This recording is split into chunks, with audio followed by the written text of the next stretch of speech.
All right. Um, Shooting straight from the hip with this one. Um, this is going to be like the eras from 2000 all the way till I guess now of how the game started. Just how everything just popped off. It was back in like it's 99 to 2000. It was like rough. Okay, there was certain areas who got stock and nobody knew where to get the cars. The only thing you knew was that the game was out. And then later that next year, somewhere around like maybe February, um, like magazines were coming out, and then everyone knew about the cars. So during that month, the whole world knew that there was this thing, this TCG, called Pocket Monsters, had hit the market. It was everywhere, and it was supposed to be valuable, and everybody wanted it. Okay, no matter who it was, like people that didn't hang out with each other started hanging out with each other, and girls were collecting, and it was just really hard to find out where to locate the cards. So every time we in middle school, we going on some Easter egg hunt when you like leave, because you had to like go to like stores, and every time you got to a big box store, they would be sold out. So like, what the hell you do? Every time I go out, is I can't find anything. So at the time, like you was I had to go south of the state to get lucky with one of my parents and got cars for free. Then you would just go back to the school and just exchange and trade, to like I guess upgrade or bulk up your decks, your collection. Which everybody was just hardcore traders. Nobody really played the game or knew anything about the LGSs, which was another problem back then because you nobody knew anything about the booster boxes, or the places where to get them. Getting like a box like as a kid was really, you were probably like rich or something, or it's really rare or like strange for somebody to come across that amount. But there were some people who would have a lot. And you always wonder where they got it from. But like fast forward until like I think late sixth grade, the game died horribly. It just fell into obscurity extremely fast, and you didn't know why. All of a sudden, we came back like it was the seventh grade. Nobody had the cars, and if you came back, you still had them. You getting laughed at then. Like it was bad. Okay, I want to know to this day. I want to know who started that damn rumor that this shit wasn't cool anymore. Cause that pretty much screwed everything up for like a passionate collector. Cause you was forced out. You didn't want to lead a hobby. It was you had no one to trade with, so it became pointless. And at this time, it became even more difficult because you had to find people to come from different cities to come to my neighborhood to trade. So that's how I got Neo Genesis cars, and I think a Neo Genesis Meganium. It was one of those, and a handful of other cars. You know, um, but it was really hard to find people. Like I would go to the mall, my cousin buy 6 packs or 5 packs of Team Rocket. It was overpriced, $4.50 a pack. I pulled nothing but absolute effing garbage, except for like a non-hollow Dark Blastoise or something. Like, what, you still buying those cars? I'm like, I mean, what's wrong? Well, why not? I ain't got nothing to do. So I mean, that's the attitude back then. And then like it went into complete obscurity. Year 2001 to 2003. That's when all the good stuff was coming out, like the Neo sets. I just recently saw a Gym Challenge commercial that had it. I didn't even know the commercials was out, but when I see them, like your nostalgia, you know, it picks up on like those old commercials from the '90s and 2000s. Like, wait a minute, I think I remember this, but I never remember seeing it until now. Like, I didn't know that was out, but that was way after the death of the hobby. Okay, so they were still selling stuff. So I'm like, okay, this is um, basically this time where all the good stuff of Wizards was coming out, and also Skyridge is like 2003.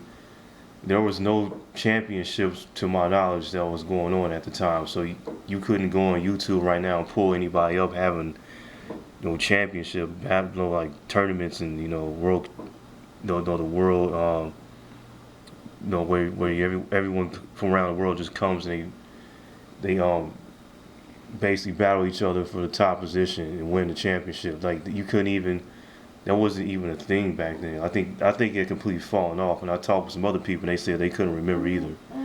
So it was strange because at that time, like I spoke with some people who own game stores, or they used to be in, and they said it would be just be packs of like e-reader sets, like Skyrim, sitting next to Magic cards, and people just walking by it and not giving a damn, So that's really, I don't know, kind of hit me in the gut for not being active at that time. For anybody that was lucky, they completely got over. But then you had this 2005 to 2010 era where there was so many people that was out of the hobby. Nobody cared. You know, some other YouTubers who had, that were around, they admitted that it would, it would take months for stuff to pop up, and when they sold, nobody gave a damn, and they sold for whatever they went for, whatever they went for. So that's basically this is the age where it slipped into a void. Okay. Also, during those later years, people, I think there's like the economy wasn't doing too good, so it just wasn't a good fucking time for the hobby. It was not good. Okay, I can't even recall what was going on back during those years. So now fast forward, this is where I come in. All right, 2012 is when I came back. I think this is like late Heart Gold Soul Silver era. Um, yeah, there was there was no real presence of PSA. There was some people who graded, but they didn't. It wasn't a thing. It was just real old school collectors who were legit, and they just went back to the hobby for the nostalgia. And there was a few people that's coming back here and there, but people were aware of other people doing each other, and they stayed in contact. Like some other traders, they would have boxes to be really, really good stuff, like unlimited base set boxes going for $300 or $400 or $200, and showers is expensive to pay at 500.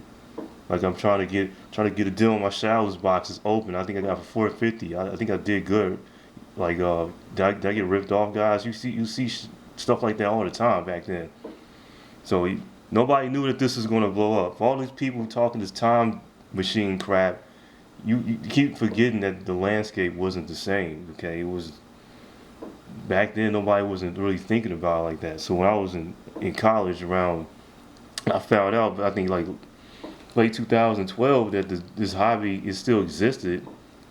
I literally found out that it existed. That cars were people were still being traded. I thought they all was destroyed because I was like bored, like to myself, um, semi probably depressed. So I'm like, let me see if these cars still online. So I went to eBay because that's also when I first went to eBay. This is very ironic. I started an account and I looked like, wait a minute, it's still base packs still out there? Like, and they was selling like you could have got maybe like five, six, seven base packs unlimited for like $15 shipped. And like, wait a minute, I didn't know this still existed. So I was caught off guard. I thought it was done. But that's when I went online. I bought like the first card. It was like a first edition. I think Rockets Attack, whatever that card is with Cassidy on the front. We got it for dirt cheap. I think like $1.40 shipped. Because that's how cheap things were back in the day. That's when I started recollecting. Because I never bought base when I was a kid. When I was buying packs, I only got base too. But when I saw the excuse me, I saw the base artwork. I'm like, yeah, I remember that. But wait a minute, no, I didn't, because I didn't buy that. But you're nostalgic when it kicks in. All that stuff it creates like a familiar. It creates a familiar vibe that you saw that before. So I was immediately hooked. I saw people like doing PSA returns, and there was a handful of people they were just doing returns. I'm like, man, what is this PSA stuff? Let me get on this. And they were just had sent in normal rounds. Nobody sent in big, huge, giant 200 or 300 card rounds in the very beginning. I was me and a handful of other people where we would have these big rounds. We send like 130, 180 cards. You know, somebody else might have run a membership and they have 300 cards go off.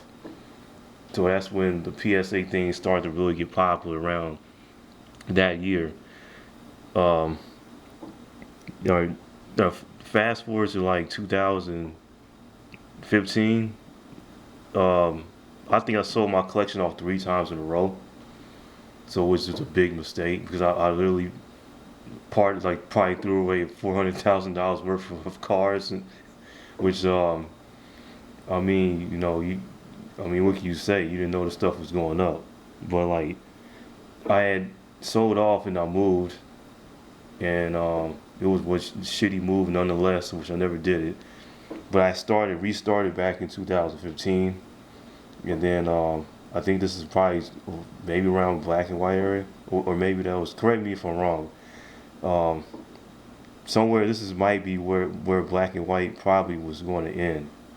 So at this time when I had went back home, people I think Boundaries Cross was out, and people was just opening packs, and like the old school collectors was like, "What is this?" Like, I mean, just basically just making fun of the cars. Like, they need to go back to the old WOTC style because this is like this style is really boring. It's not. You don't have the same nostalgia. But nevertheless, those sets went up in value, and then I got burnt out on PSA, and I just stopped sending cars. Like it was multiple years. I had memberships where I'll send in one submission, get burnt out, and just not do anything the rest of the year. So yeah, I think this is also during the spike when I first came back during like a little before then when people realized that the base set was important. The cars were selling for astronomical numbers, but I'm not gonna get in that. But they, I think if the Go craze came in, people started doing the Go shit.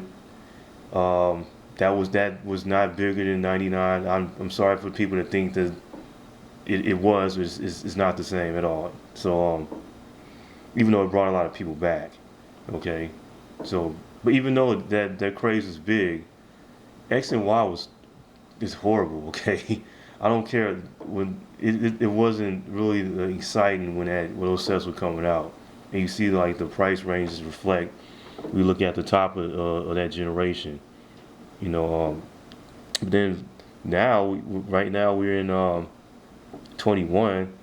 I guess 2019 is when Sun and Moon was being being released, and it turned some things around. So this is the first time in a while where it's actually fun to open modern.